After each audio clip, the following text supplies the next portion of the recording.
What if the food you ate every day was so bad it made you sick, or worse, stripped you of your humanity? In America's prisons, meals aren't just about survival. They're about control, punishment, and profit. From maggot-infested kitchens to mystery loaves condemned by courts, what's really on those trays will shock you. This is the hidden story of prison food in America, and the inmates forced to live on it. When most people imagine prison life, they think of cells, bars, and guards. But for inmates, meals are one of the most defining parts of the day. Food is routine, it's ritual, and in many cases, it's a weapon. Prison meals don't just fill stomachs, they shape the physical and psychological reality of incarceration. The American prison system feeds nearly 2 million incarcerated people daily. That makes it one of the largest food service operations in the country. Unlike schools or hospitals, however, prison kitchens operate under intense budget pressure. States and private contractors are incentivized to cut costs, often at the expense of nutrition and dignity. According to Bureau of Prisons policy, each meal must meet minimum calorie requirements, but the quality, preparation, and portion sizes vary drastically from facility to facility. Reports from advocacy groups reveal stark contrasts. While some federal facilities attempt to provide balanced meals with protein, starch, and vegetables, others serve trays that barely qualify as food. In Alabama, federal investigators in the late 2010s discovered meals as minimal as a biscuit and a spoonful of gravy. Inmates described feeling hungry constantly, leading to disputes, bartering, and in some cases, fights over food. The cultural meaning of food behind bars also goes deeper. For inmates, meals can be a rare source of comfort, or conversely, a reminder of punishment. Holiday meals, like turkey at Thanksgiving, are sometimes seen as a glimpse of humanity. But daily rations often tell another story: bland, repetitive, and in some cases, unsafe. This isn't just about hunger, it's about survival and dignity. Perhaps the most notorious example is the Nutraloaf, a dense, baked brick of vegetables, beans, and filler ingredients served as a disciplinary tool. On paper, it's nutritionally complete. In practice, it's an edible punishment. Courts in Vermont and New York have ruled that Nutraloaf can constitute cruel and unusual punishment if served without oversight. To many inmates, it's less food and more humiliation on a tray. Food isn't just about calories, it's about control. Prison officials know that when you control what someone eats, you control part of their humanity. And in America's prisons, that control often takes disturbing forms. In the summer of 2014, shocking reports emerged from Michigan prisons that made headlines across the nation. Inmates and staff alike began raising alarms after multiple kitchens contracted through a private vendor, Aramark Correctional Services, were discovered to be unsanitary. The most disturbing allegation: maggots crawling in food preparation areas. Prisoners described opening their trays to find spoiled meat and food that smelled of rot. At one facility, an inspector confirmed live maggots were found near the serving lines, while in another, raw meat was reportedly left unrefrigerated for hours. These weren't just inmate rumors. Even correctional officers testified to seeing infestations in kitchens where thousands of meals were prepared daily. The scandal didn't end there. Reports also surfaced of underportioned meals and food substitution, where cheaper ingredients replaced what was promised on menus. For inmates, this meant constant hunger. For private contractors, it meant saving money. The Michigan Department of Corrections eventually fined Aramark millions of dollars for contract violations, but critics argued that the damage was already done. In neighboring Ohio, the same contractor faced equally damning accusations. In 2014, hundreds of inmates staged a protest at the Chillicothe Correctional Institution after being served spoiled food. Inmates reported moldy vegetables, mystery meat, and watered-down portions of Nutraloaf being used excessively as punishment. Tensions escalated so severely that prison officials had to lock down parts of the facility to prevent violence. These weren't isolated incidents. They highlighted a larger problem with the outsourcing of prison food services. By turning to private companies, states hoped to cut costs. But critics pointed out that these companies had every incentive to slash budgets, reduce food quality, and pocket the difference. The people who paid the price weren't just the inmates. Correctional officers also had to work in unsafe kitchens, and taxpayers footed the bill when lawsuits followed.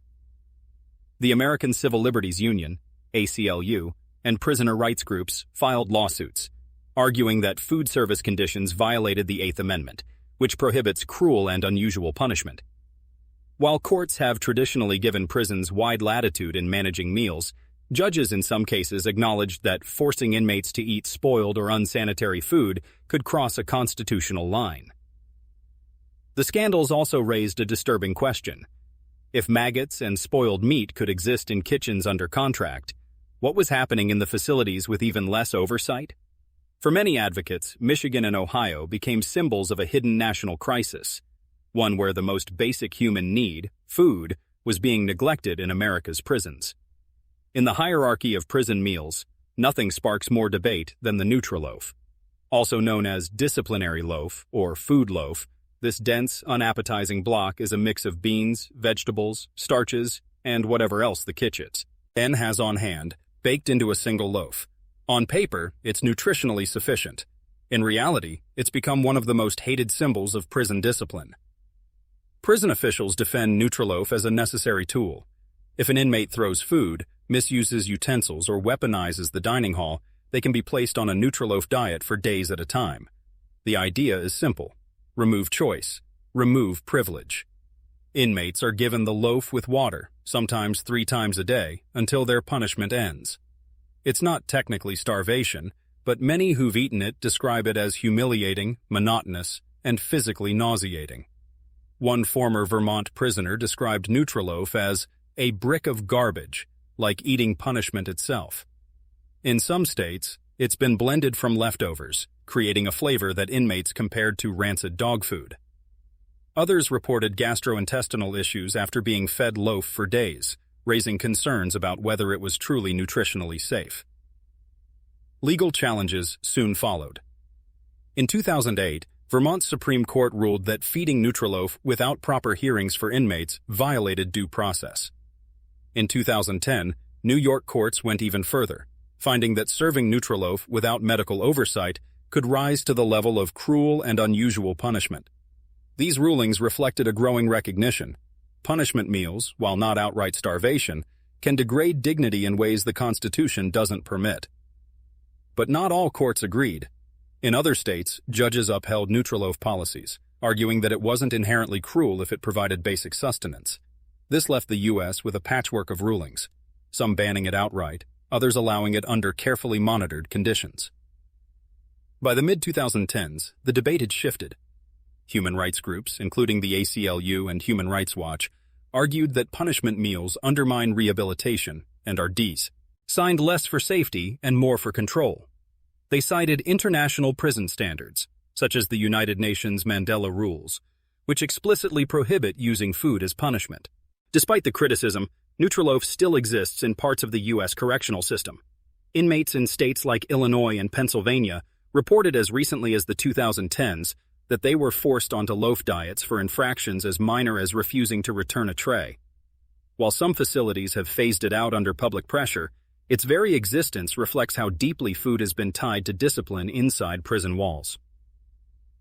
For many observers, Nutraloaf isn't just a loaf. It's a reminder of how punishment in America can blur the line between control and cruelty. Food in prison is supposed to sustain life, but in many American facilities, it barely does that. Beyond scandals about maggots and punishment meals, one of the most consistent complaints from incarcerated people is simple: there's not enough food. A 2017 investigation by the Marshall Project revealed that undersized rations are one of the most common grievances filed by inmates across the country. Many prisoners reported losing dozens of pounds during their sentences, not because of exercise or choice, but because meals simply didn't meet caloric needs. For men, the average daily requirement is estimated at 2,500 calories. For women, about 2,000. Yet countless prisoners say they were being fed well below those numbers. In Alabama, the U.S. Department of Justice uncovered shocking examples during a federal probe. Inmates described meals as a biscuit and a spoonful of gravy, or a few small beans with cornbread. Some facilities reportedly ran out of food before all prisoners were served, leaving the last in line with smaller portions or no protein at all. The DOJ report concluded that these practices were not only nutritionally inadequate, but also posed a direct risk to inmate health. The psychological toll of food scarcity is immense. Hunger is not just physical, it's mental. Prisoners have described lying and yabu, ache at night with stomachs growling, bargaining with cellmates for scraps, or hoarding commissary items to supplement tiny portions. In many facilities, instant ramen noodles, chips, and candy from the commissary have become survival food. But since commissary items cost money, only inmates with outside financial support can afford this safety net. For the poor, hunger remains constant. Smaller portions also fuel violence and tension. Correctional officers have testified in lawsuits that disputes often break out in the chow hall over who got a larger spoonful or an extra slice of bread. In some prisons, gangs step in to control the flow of food, trading protection for commissary access. This creates an underground economy where food becomes more valuable than money itself. Officials argue that prison menus are designed by dietitians to meet federal standards, at least on paper. But what arrives on the tray often looks very different from what's written in the menu plan. Advocacy groups like the Southern Center for Human Rights have documented repeated cases where substitutions, such as watery soup replacing a protein dish, were made without oversight. Over time, these cuts save money but strip meals of their nutritional value. For inmates, the effect is clear: weight loss, weakened immune systems, and long-term health issues. For taxpayers, it raises troubling questions. If prisons are failing to feed people adequately, are they truly fulfilling even the most basic standards of human care? The story of undersized portions isn't sensational like maggots in the kitchen, but it may be more damaging, a slow, daily erosion of health and dignity. Hunger, in this sense, becomes a silent form of punishment written into the routine of incarceration. Behind every prison meal lies a budget sheet. Unlike restaurants or schools, prisons don't operate on customer satisfaction. They operate on cost per inmate, per day. In some states, that budget is shockingly low. Reports have shown prisons trying to feed inmates on as little as $2 per person per day, less than the price of a single fast food burger. This relentless drive to cut costs has fueled a wave of privatization. Instead of state-run kitchens, many prisons now outsource food services to large corporations like Aramark Correctional Services and Trinity Services Group. On paper, these companies promise efficiency, consistency, and savings. In practice, critics argue, they have a clear financial incentive: spend less on food, labor, and safety to maximize profits. The scandals in Michigan and Ohio weren't isolated mistakes. They reflected a broader pattern. When Aramark signed contracts with these states, their bids were far cheaper than in-house food services. But those savings came from slashing staff, cutting corners on sanitation, and serving lower-quality ingredients. Michigan eventually ended its contract early after repeated violations, but by then, the damage was done. A 2017 study by Prison Policy Initiative highlighted another hidden layer. Food contracts often lack strict oversight. Menus are designed at a central office, but compliance on the ground is rarely enforced. This means a tray listed as chicken and vegetables might actually arrive as unseasoned soy patties with a watery side of canned peas. The substitutions save money, but leave inmates underfed. Budget constraints also shape the way meals are prepared. Some prisons stretch proteins with fillers like soy or breadcrumbs, while vegetables often come canned, salty, and stripped of nutrients. Fresh fruit is rare outside of holidays, and dairy is usually powdered milk. While these substitutions technically meet calorie requirements, they often fall short on nutrition, variety, and quality. Privatization doesn't just impact food quality, it reshapes power dynamics inside prisons. Workers in outsourced kitchens are often paid less and trained less than state employees, leading to higher turnover. This instability creates fertile ground for problems, from sanitation lapses to corruption. In some cases, employees were even caught smuggling contraband into facilities, worsening security risks. Meanwhile, private contractors defend themselves by pointing to budgets. They argue that they can only work with what the state provides. If the state allocates $2.50 a day for food, no contractor can serve gourmet meals. Yet the question remains, Should profit-driven companies ever control something as fundamental as food in prisons? To reform advocates, the answer is clear. When food is treated as a cost-saving measure instead of a basic human right, quality will always suffer. And inside prisons, where meals are not optional, inmates have no voice, making them uniquely vulnerable to the consequences of corporate cost-cutting. In this way, the privatization of prison food is more than a business decision. It's a reflection of priorities: saving money over safeguarding health, efficiency over dignity, profit over humanity. Inside the walls of America's prisons, food doesn't just keep people alive, it drives a shadow economy. Because rations are small, commissary items scarce, and cash forbidden, everyday snacks become more valuable than dollars. In this underground marketplace, ramen noodles are king.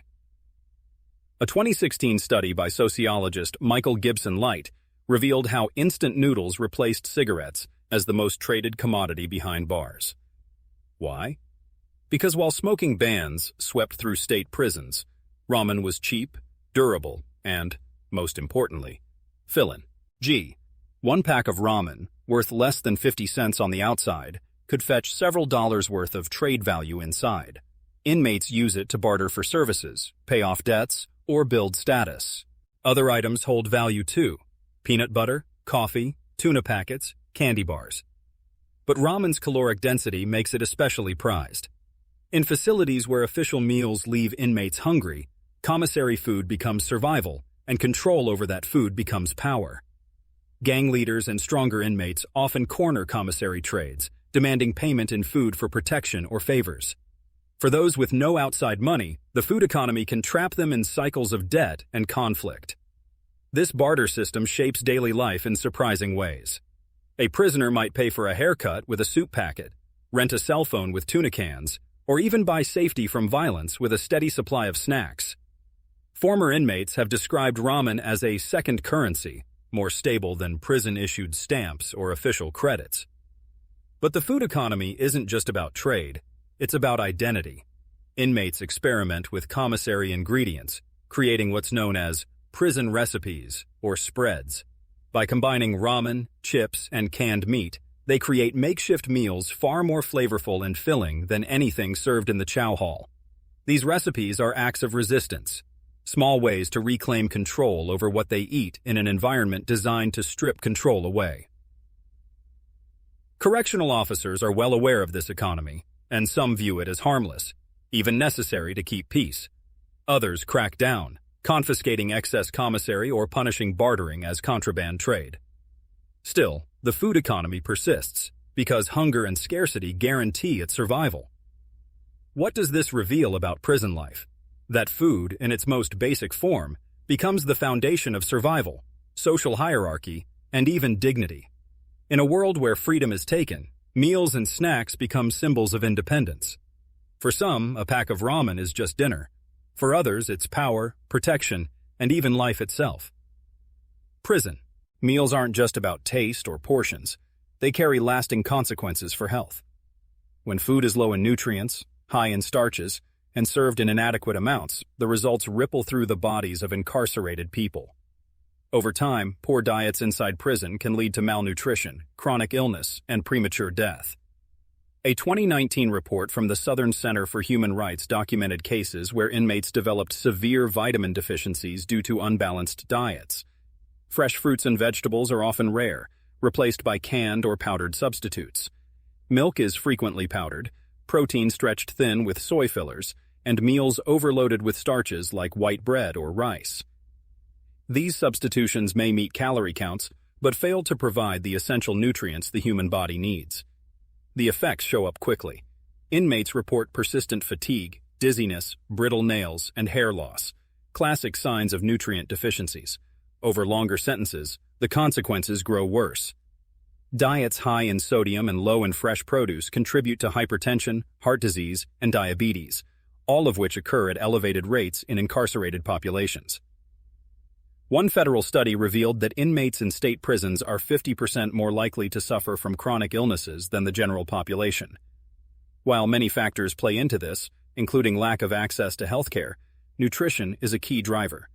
When food is low quality day after day, year after year, the body simply breaks down. Hygiene problems in kitchens make things even worse. Outbreaks of foodborne illness have been documented in prisons from California to Florida, sometimes affecting hundreds of inmates at once. Because inmates have no choice in what they eat, they cannot avoid unsafe meals, making them uniquely vulnerable.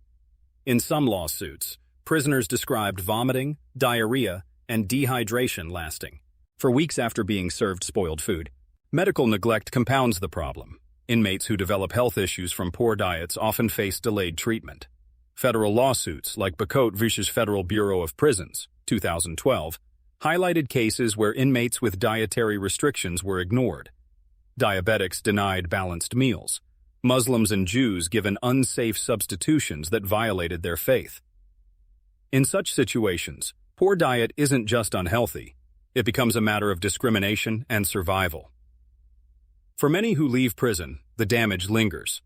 Former inmates have reported digestive problems, metabolic disorders, and difficulty adjusting to normal food after years of institutional diets. One man told researchers that his first real meal after release made him sick because his stomach could no longer process fresh vegetables. In short, prison food doesn't just punish inmates while they're locked up. It can alter their bodies for years to come. Malnutrition behind bars isn't an accident. It's the predictable outcome of a system that values cost-cutting over health. For many incarcerated people, food isn't just about hunger. It's about identity and belief. Across the U.S., prisons have faced lawsuits over failing to provide kosher, halal, vegetarian, or medical diets. In 2015, the U.S. Supreme Court ruled in Holt v. Hobbs that prisons must accommodate sincere religious practices under the Religious Land Use and Institutionalized Persons Act, RLUIPA. This included diets.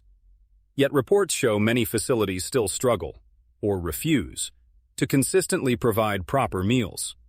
Inmates have been given spoiled substitutes, denied kosher meat, or told to just eat around it. For diabetics, Muslims, Jews, and vegetarians, food often becomes a daily battle. The denial of these diets isn't just neglect. Courts have ruled it can amount to religious discrimination and even cruel and unusual punishment. Food, once, again, becomes a front line in the struggle for dignity behind bars. What inmates eat reveals more than just budget choices. It reveals how America sees punishment. From maggots in Michigan kitchens, to Nutraloaf as discipline, to hunger gnawing at Alabama prisoners, food inside prisons tells a story of neglect, profit, and control. Behind every tray is a system deciding whether human dignity matters. And while inmates may be serving time, hunger was never part of their sentence. Yet in many prisons, it is the silent punishment that never ends. As one former prisoner said, "They fed us just enough to keep us alive, but never enough to let us feel human."